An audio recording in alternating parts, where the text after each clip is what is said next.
আসসালামু আলাইকুম প্রিয় খামারি ভাইয়েরা, আশা করি আপনারা সকলে ভালো আছেন। তো আমরা যখন একটি গাভীকে বা একটি বকনা গরুকে যখন বীজ দেই, তারপরে কিন্তু আমাদের মাথায় একটা চিন্তা হয় যে বীজ দিলাম, বীজটি কি কনসিভ করবে কি না। এটা কিন্তু আমাদের মাথায় চিন্তা হয়। তো এটা সবারই হয়, তো এটা আমারও হয়েছিল। তো আপনি কিভাবে চিনতে পারবেন যে একটি গাভী গর্ভবতী হয়েছে কিনা, আজকে কিন্তু আমি আপনাদেরকে সেই বিষয়টা শেয়ার করব। তো যাই হোক, ভিডিওটি শেষ পরিমাণ দেখেন, আপনারা অনেক কিছু শিখতে পারবেন। তো যাই হোক, প্রথমত কিছু বিষয় লক্ষ্য করবেন আপনারা। যেমন বীজ দেওয়ার 21 দিনের মধ্যে কিন্তু গাভী হিটে আসে।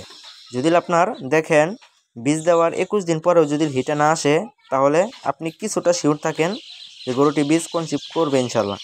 তো তিনটা কিন্তু ধাপ থাকে। আমি কিন্তু আরও ভিডিও করছিলাম, যারা নতুন খামারি আছেন, যারা নতুন আসছেন আমাদের চ্যানেলে, তারা তো জানেন না, সেই কারণেই ভিডিওটি আবার রিপিট করতে হয়।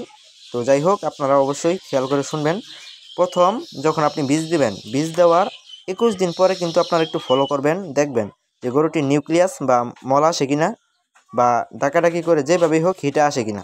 যদি হিটে না আসে, তাহলে আপনারা বুঝতে পারবেন যে গরুটি কিছুটা কনসিভ করার সম্ভাবনা আছে আর কি। তো আরেকটা ধাপ হলো আপনার 40 দিন। এই 40 দিনের মধ্যে যদি আপনারা দেখেন যে গরুটি কোনো আপনার মলও ভাঙে নাই, ডাকাডাকি করে নাই, আর কি হিট যে শরীরে আছে গরুর, এটা বোঝা যায় না। তার মানে বুঝতে পারেন গরুটি কনসিভ করার সম্ভাবনা আপনার 50%-ও বেশি সম্ভাবনা থাকে আর কি। যে আপনার 40 দিন পরেও যদি দেখেন গরুটি আপনার কোনো হিটে আসে নাই। আরেকটা ধাপ হলো আপনার এই 3 মাসের মধ্যে দেখবেন যে গরুটি হিটে আসে অনেক গরুই। এই যে দেখতে পাচ্ছেন আমার এই গরুটি, এটি কিন্তু আপনার দুইবার বীজ দিছিলাম, দুইবারই কিন্তু নষ্ট করে ফেলাইছে। 3বারের বীজ দেওয়ার মাথায় কিন্তু গরুটি আপনার কনসিভ করছে।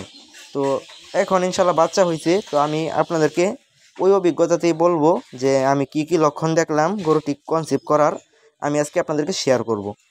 তো আপনারা যেই বিষয়টা প্রথমে ফলো করবেন, 3টা ধাপ আমি তো বললামই, 3 মাস পর্যন্ত একটা ধাপ থাকে 3টা। এরপরে আপনারা দেখবেন যে গরুটির লেজের যে আপনার 2 সাইডে 2টা চোখ বলে, লেজের চোখ, এই 2টা চোখ দেখবেন আপনারা একটু গাঁথা হয়ে থাকে। হ্যাঁ, এটা আপনারা একটু ফলো করবেন, এটা লেজের চোখ বলা হয়। এই 2টা চোখ যদি একটু দেখেন গাঁথা হয়ে রয়েছে, তাহলে আপনারা শিওর থাকেন বেশিরভাগই সম্ভাবনা যে গরুটি কনসিভ করবে ইনশাল্লাহ। তো গরু বীজ কনসিভ করার আরও লক্ষণ আছে যা আপনারা ফলো করবেন। সেটা হলো গরুর শারীরিক কিছু লক্ষণ, যেটা আমি ফলো করছিলাম এবং উপকারও পাইছি। তো গরুর শারীরিক লক্ষণের মধ্যে দেখবেন গরুটি বেশিরভাগই সময় রেস্টে থাকতে চাইবে আর কি, শুয়ে থাকবে বেশিরভাগই সময়। এটা আপনারা ফলো করবেন। আরও দেখবেন যে আপনার গরুটি 4টা পা একদিকে দিয়া গরুটি শুয়ে রয়েছে। এই লক্ষণটা দেখলে আপনি মোটামুটি শিওর থাকেন যে গরুটি কনসিভ করবে।